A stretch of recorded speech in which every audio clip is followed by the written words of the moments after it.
Today we're taking this kid's bike and building a tiny little e-bike. Like this little thing.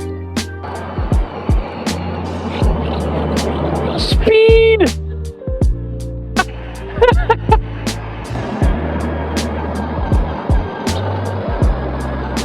And it's not going to require much. What we've got here is a under $30 cordless tiller. We got a brake lever. We got some chain.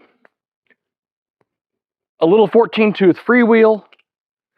A pretty long bicycle cable, and we'll need a little bit of, some hardware and a little bit of welding, some square stock, etc. And with all this stuff, we should be able to build a tiny little e-bike capable of about 10 miles an hour with about a 20-25 minute charge on the battery.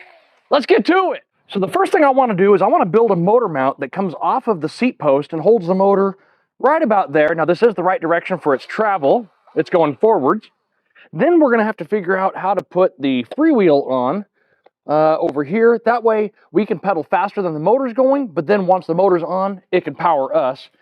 And then some sort of chain that comes down and goes down to the other side of the back wheel.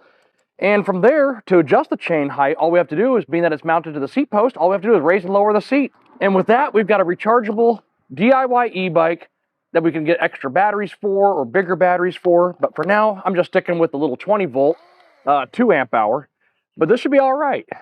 All right, so the first thing I'm going to do is make the motor mount. I'm going to go ahead and take these tines off and try to get it as close to the tire and as close to the seat post as possible. That way it's not really dangling around out there, and making sure that we have room to get our chain in. So I'm going to get this taken apart and let's see what we build. Something else too, if you do a lot of bicycle projects, always keep the bearing races out of a square taper bottom bracket because they thread right into a typical freewheel.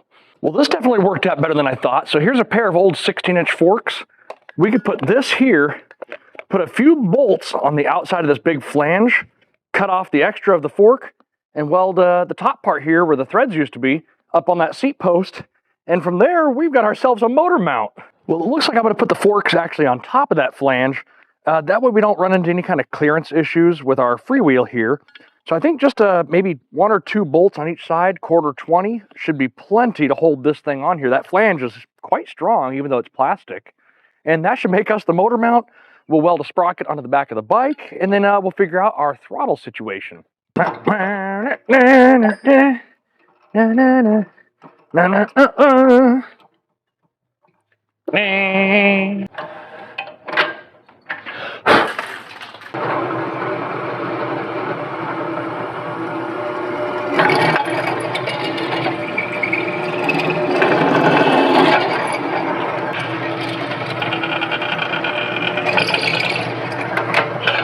All right, now I've got to find some 1/4-20 bolts. I mean, they don't have to be 1/4-20, that's just the size I'm going to be using. And I know I've got some bolts around here somewhere. If you see one, you let me know.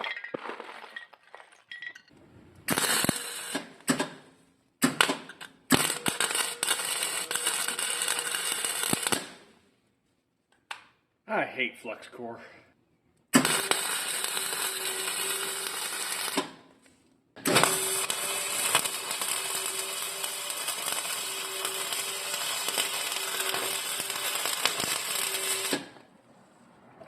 All right, guys, so the next thing we're going to do is I got this old bushing here, and it happens to fit over the shaft where the tines used to be. I'm going to take the square taper bottom bracket piece, weld it on there. From there, the freewheel should go on, and all we have to do is just take this little sprocket, weld it on the hub down there, run a chain to the two. But first, I've got to drill a hole through this that I can put the cross pin through there, and then very carefully make sure I weld this in the center at the right depth. Bum, bum, bum, bum, bum, bum, bum, whip.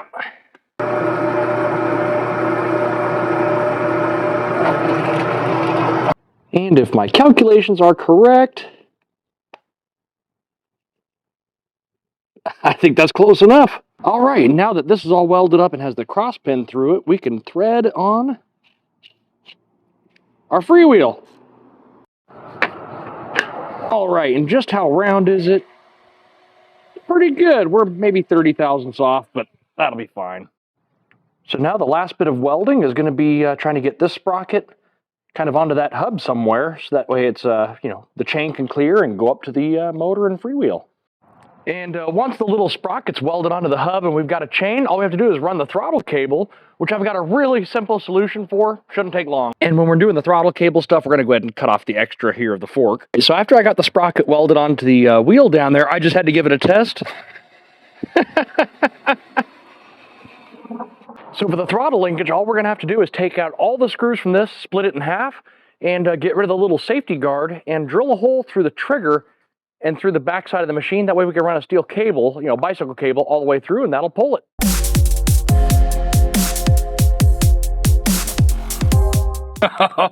Okay, so this is a 550 motor. I think I've got some brushless 550, so that might be fun for the future. Hey, maybe we can make this thing a remote control. Anyways, now that this is all split, I'm going to go ahead and just drill a hole through here and through the trigger, and our cable will run through here. When we squeeze the brake lever, it'll just pull on this trigger. And sorry guys, I didn't finish filming the little throttle cable piece. My phone was getting super hot, so I just kind of left it inside my shop until the bike was just about done. And I needed my phone for filming the riding. So here's the riding.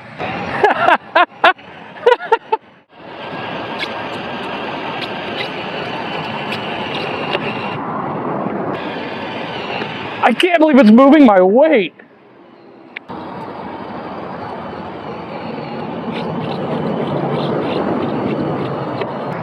Okay, this is actually working out better than I anticipated. I mean, we're just cruising along here.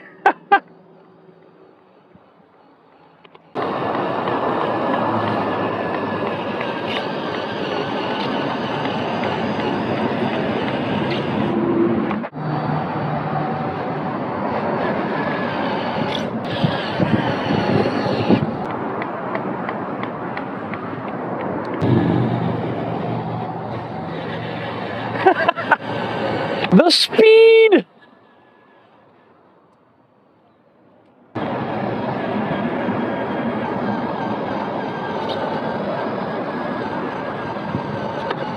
Well guys, I think this has been a total success. I'm surprised I can pull my weight around. This is ridiculous. We're just cruising along now.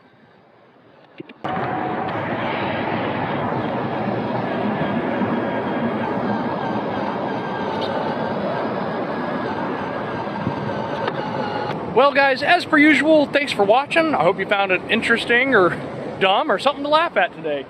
But if you've got kids and you want to spend 40 bucks and make them a little e-bike, well, that thing back there is just perfect. So, hope it inspires some of you to go out there and get your hands dirty. As always, I'll see you in the next one. Thanks for watching.